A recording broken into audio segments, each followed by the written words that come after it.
First at 10 o'clock, what's next now that a Tulsa County judge has dismissed a lawsuit against the city and other groups over the 1921 race massacre? Thanks for joining us tonight. I'm Lori Fulbright. And I'm Craig Day. News on 6's Chin Doan is live with a response from both sides. Chin?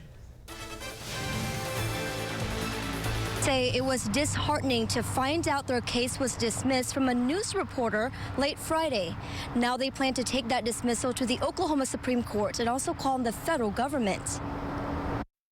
This is B.C. Franklin and his law partner, practicing a few days after the massacre in a tent, filing lawsuits against the very people that just burnt down their community. Demario Solomon Simmons represents the three last known living survivors of the 1921 Tulsa Race Massacre.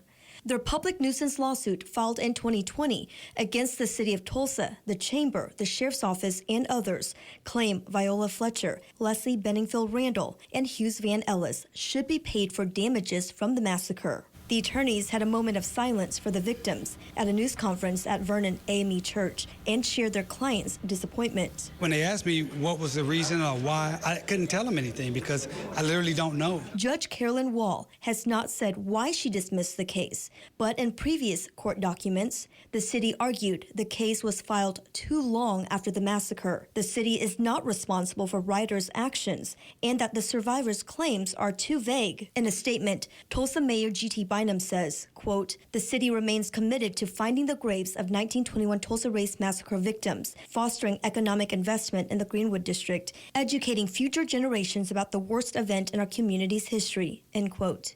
We will continue to fight into our last breaths. Like so many Black Americans, we carry the weight of intergenerational racial trauma day in and day out. Now, the survivors' attorneys say they do plan to appeal to the Oklahoma Supreme Court. If the Supreme Court sides with the survivors, then the case goes back to Judge Wall's court. If the Supreme Court sides with Judge Wall, then the case is over. Live in the Greenwood District, Chin Doan, Oklahoma Zone, News on 6.